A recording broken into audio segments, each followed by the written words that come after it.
Hello বন্ধুরা, আমি দীপু আর আপনারা দেখছেন কৃষি খামার। তো জানুয়ারি মাস প্রায় এসে গেল, সামনে আর আজ 29 তারিখ ডিসেম্বরে। তো এই সময় ডালিম গাছের পরিচর্যা বলবো, যাদের গাছে ডালিম এখনো আছে অবশ্যই পেড়ে নেবেন। আমি পেড়ে নিয়েছি, এই দেখুন এই গোটাগুলো কেটে দিচ্ছি। তো এই সময় আপনি করবেন কি, সমস্ত গাছের যে ছোট ছোট মোড়া ডাল, ছোট ছোট যে ডাল বা আগায় এসব যে ডালগুলো আছে, এগুলো অবশ্যই গাছ থেকে রিমুভ করবেন।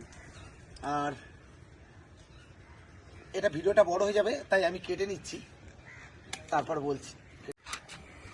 উপরের এইসব যে অবাঞ্ছিত ডাল, এই ডালে আর কিন্তু ডালিম নতুন করে আসবে না, সুতরাং এগুলো সব কেটে দেওয়া উচিত গাছ থেকে। গাছটাকে হালকা করে এই সময় গাছে একটা ভারী খাবার দিতে হবে। তো ভারী খাবারটা আপনারা কি খাবার দেবেন সেইটাই আমি দেখাচ্ছি আপনাদের। তো দেখতেই পাচ্ছেন আমি ডালগুলো সব রিমুভ করছি গাছ থেকে। এই ছোট ছোট ডালগুলো নিচের দিক ছাইলে এটা ডালিম হবে না, নতুন উপর থেকে ডাল ছাড়বে এবং ফুলও আসবে তার সাথে।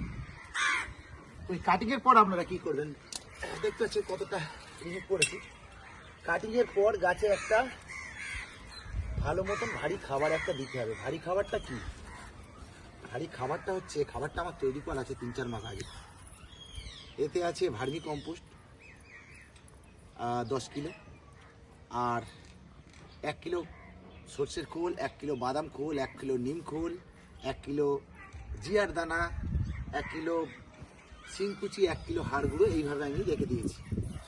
তো এটা পুরো কম্পোস্ট হয়ে গিয়েছে। এই খাবারটা এখন গাছ ভালোভাবে নিতে পারবে। তো এখন করবেন কি, আপনারা গাছের গোড়ায় একটু খুশিয়ে নেবেন। দেখতেই পাচ্ছেন গাছের গোড়াটা আমি খুশিয়ে নিচ্ছি। এবার এই খাবারটা টব অনুযায়ী 12 ইঞ্চি টব হলে 1 মুঠো দিলে যথেষ্ট। এটা আমার বড় একটা বালতি, প্রায় 20-25 লিটারের বালতি, সেই জন্য আমি প্রায়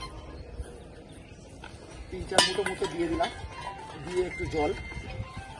ব্যাস, এই ছিল আজকের আমার আনার গাছ বা ডালিম গাছের একটা পরিচর্যা।